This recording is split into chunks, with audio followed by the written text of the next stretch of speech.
thing about Birmingham is the fact that people feel that there aren't any opportunities. The problem isn't that there aren't any opportunities, it's the fact that opportunities aren't really being presented out there or aren't being pushed as much. Growing up here, from being based in Birmingham and having my first opportunities in the industry here in Birmingham, it's close to my heart. Birmingham has quite a lot to offer. I mean, there's things like Faisley Studios, there's Yamination as well, which do animation. So there's a lot of variety, but it's where you have to know where to find it. Stuff's happening all over the country. So I again don't sort of think, well, I'll wait, you know, I'll wait until I can afford to live in London and then I'll get involved in making films. Totally not. My name is Idris. I'm a local filmmaker and photographer. I was born in France, and then when I was 9 I moved to Birmingham, and then from there I just kind of grew up in Birmingham since then. What really inspired me to go into film was the fact that I did a project about 5-6 years ago where I got to meet and talk to professionals like filmmakers that have done it in the business and have actually become successful, and I got to kind of shadow them and work with them as well, and that really inspired me to really go into film and to study it and to find a career with it. My name's Michael Price and I'm a sculptor and model maker in the animation industry. I started out doing law at the University of Birmingham. Really quickly decided that I absolutely hated it, and I dropped out to do something that I enjoyed doing, which was animation and model making. Since then I moved to BCU to do animation, specialised in stop motion, and started doing model making professionally, and it's wonderful. I couldn't think of a better career.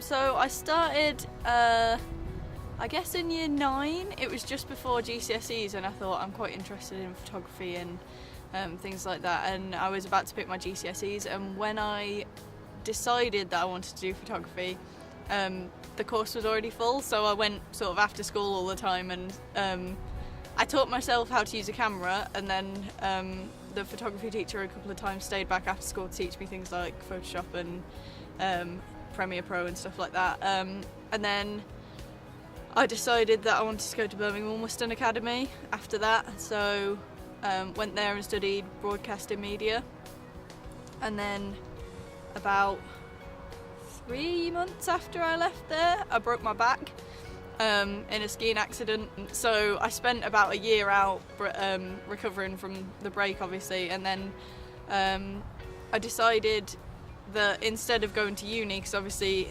while I was recovering it was when people had done their first year and stuff, I thought, well, what can I do with my time? So I spent a while working on my edits and stuff like that, and then thought I might as well just start my own company. I've made a bunch of sort of feature-length films over the last 6 years. I made a feature film in New Zealand called The Insatiable Moon, which I co-produced with the producer of The Lord of the Rings, and that was an amazing experience, a learning experience doing that. It took a long time to get that film off the ground, but it was incredibly satisfying to see it made and win some awards and, you know, go around the world. I've made a bunch of feature documentaries since then.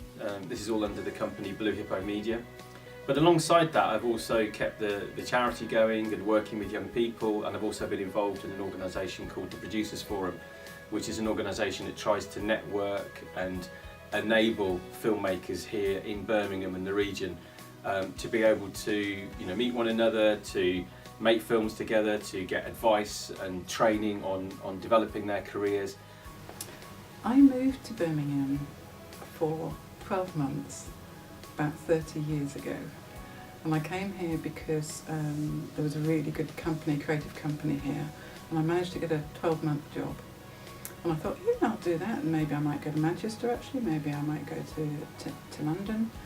And then when I found in Birmingham, it's a real place where actually you can make things happen. It's a big enough city, but actually it's small enough that you get to know people, you get to know the companies, and if you want something to be produced, you can find the right people. So yeah, 12 months and I'm still here 30 years and haven't got any plans to leave at the moment. I don't personally believe you need to live in places like London. Personally, I don't like working in London. I don't like being based in London just for work, purely because the way the work ethic is really different to Birmingham. Is it a hindrance that I'm in Birmingham and not in London? Not at all. You know, you can get to London really easily. London, yes, is a hub. There's a lot more activity down there. A lot of the bigger companies are based there. So I again, don't sort of think, well, I'll wait. You know, I'll wait until I can afford to live in London and then I'll get involved in making films. Totally not. Start where you are now. You're going to find other people, or they might just be, you know, one city further away than where you are at the moment. But you know, you don't need to kind of move to London. You don't need to move to Hollywood. You know, you can start where you are, and you may well find that that's where you'll be, you know, forever, and it works really well for you. Birmingham has quite a lot to offer. I mean, there's things like Fazeley Studios, there's Yamination as well, which do animation. So there's a lot of variety, but it's where you have to know where to find it. I think that a lot of the stuff that I find here with filming and with photography is there are lots of little gems inside the city. So nice places like parks and botanical gardens and stuff like that, which I think a lot of people don't appreciate and they don't know where they are. Very much from growing up here, from being based in Birmingham and having my first opportunities in the industry here in Birmingham, it's close to my heart. Especially seeing a company like Yamination that is trying to build and trying to be something bigger. I think to be a part of that and to try and help grow the industry here is really something special. The thing about Birmingham is the fact that people feel that there aren't any opportunities. And the problem isn't that there aren't any opportunities, it's the fact that opportunities aren't really being presented out there or aren't being pushed as much. When I get hired for something, I get recommended by someone, or a past client comes to me saying, "Oh, are you available for this job?" And I've had that many times, so I don't actually have to go out looking for jobs. I get recommended, and that's just by building relationships. If you can actually really work the networks, get to know people, contact people, go to events and make yourself available. Sometimes that does involve doing some voluntary work, doing intern work, just to kind of get started. For next year, I'll